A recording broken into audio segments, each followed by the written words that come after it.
I'm certainly going to be making some forward-looking statements here, and that's because we've got a hell of a lot to look forward to this year in terms of deliverables, which we actually just laid out yesterday in terms of what we're going to be doing. But as an investment, this is why you guys are here. You want to figure out how you're going to make money, and I'm going to try and show you. I guess the challenge I have is I've got about 12 minutes to demonstrate why I've put literally every single thing I own behind this company and into this company, and think that, hopefully it's going to deliver a winner for everyone. So far, it's been one wild ride. As Brian noted, I think the last time I was here was in May. We were trading around 20 cents. And at that point, I said, I don't think we've ever been as undervalued as we are right then. And that was because the market hadn't really gotten an understanding of just what we had our hands into with this new project that we'd acquired. But they sure did notice, because as you'll see in July, we added about $100 million to our market cap in the span of 3 days on the back of our very first drill hole into this project. I can say very assuredly that where we stand right now, we've never been more undervalued than we are at this point in time. And that's because we are validating our model, our geologic model at this property, and not just in one target area. Our property consists of multiple large historic mines, and we've been validating with the drills literally pretty much everywhere we've been going so far. So the upside is big, and in terms of what we're projecting, we got now. The riskiest portion of our exploration was the first few holes, because that's what it entailed. Now that we're hitting, it's so far so good.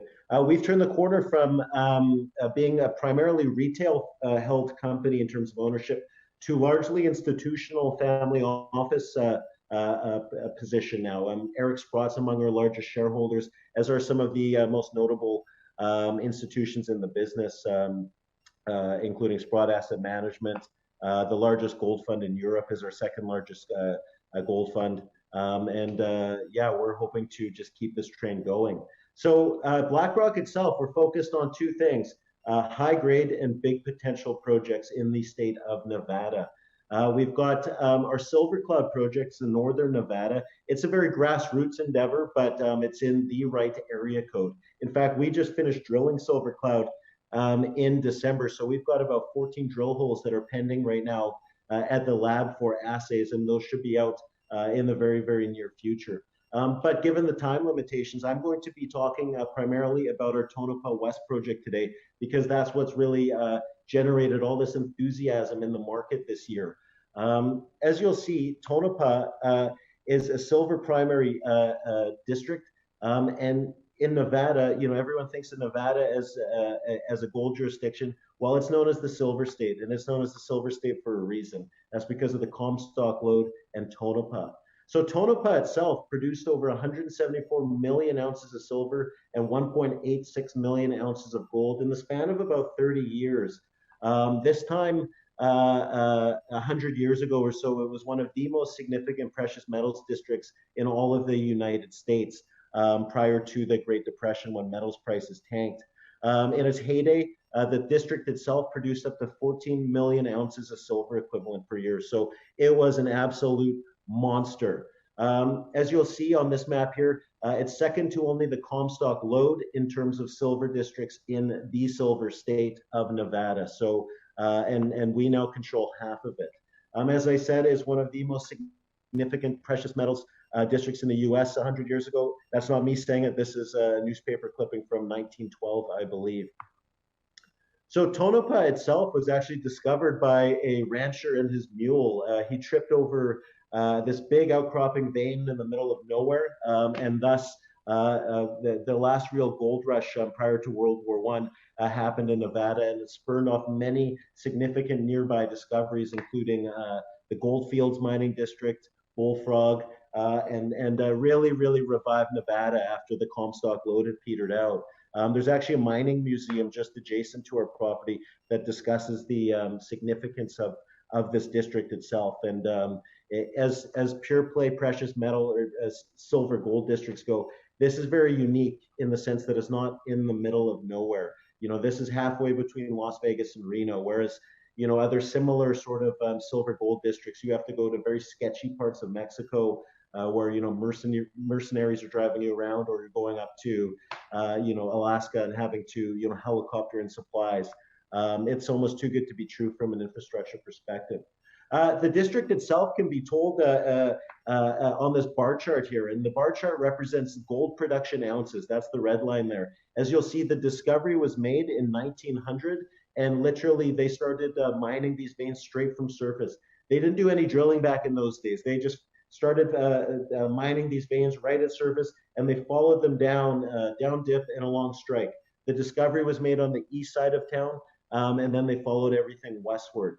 You'll see that there was a big drop off in production on that red line there, right around the time of World War I. But the real nail in the coffin was in the mid 1920s, when silver prices went from $1 an ounce down to 35 cents an ounce in the span of 3 or 4 years. It killed absolutely every single one of the producing companies, and no one has really been back into this district ever since.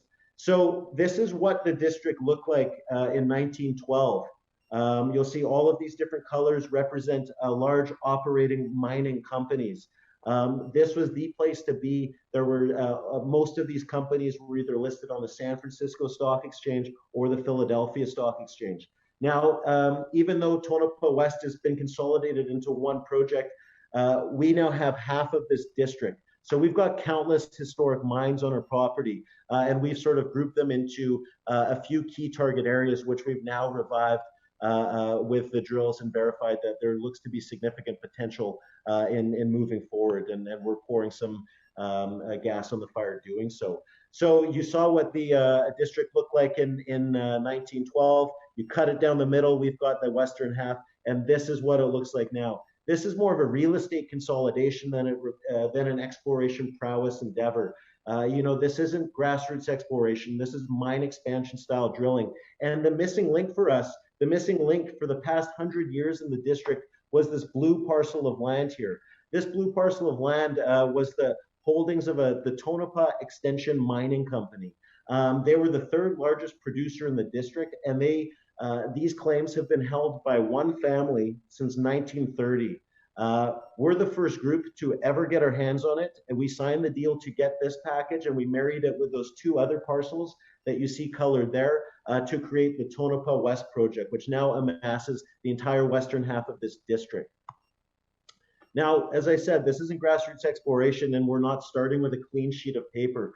We had a plethora of information in the form of historic reports from these public companies, geologic reports, and there's over 55 kilometers of underground workings on our property that helped really inform our initial drilling and figuring out where to go. Obviously, there's some added infrastructure there too for us that we'll hopefully leverage as we push forward.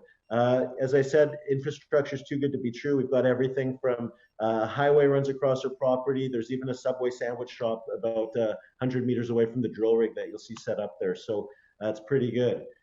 So this is our target in terms of, this is our property in terms of our exploration targets. We've grouped it into 5 key areas. Now this year, we're going to be doing 40,000 meters of drilling. We only started drilling last summer in June. We set out to do a 7,500 meter maiden round of drilling. We ended up drilling 30,000 meters between June and December because we started knocking it out of the park and we realized we had a monster on our hands. This year, this is where the rubber hits the road for us. We still have about 12 holes pending assay from last year, which are expected any time now. And drilling started up again for 2021 at the beginning of the year. So no rest for the wicked. So as I said, we've been hitting it out of the park. This is what that looks like. We've released 42 drill holes, assays for 42 drill holes so far. We've got 35 significant intercepts to show for it. You'll see grades up here ranging from 200 grams per ton all the way up to 4.6 kilos silver equivalent. We've seen gold grades up to 26 grams per ton gold. We've hit over 2 kilograms per ton pure silver. These grades are off the chart, but what makes us even more unique is the thickness of the veins. Our very first drill hole, we hit 30 meters of just under 1 kilogram per ton silver equivalent in what was known as the Victor mine. Since then, we've been following it up and putting one foot in front of the other, and it's showing like this got some serious potential.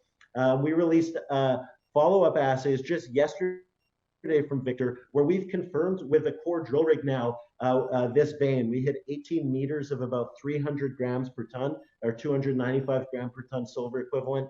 And what that does is it verifies not only that that first hit was real, but we're starting to expand down dip and along strike and show some serious size potential and some serious thickness in the veins. You'll see some really, really good high grade numbers here within some broader zones of large mineralization. So it's looking really, really good.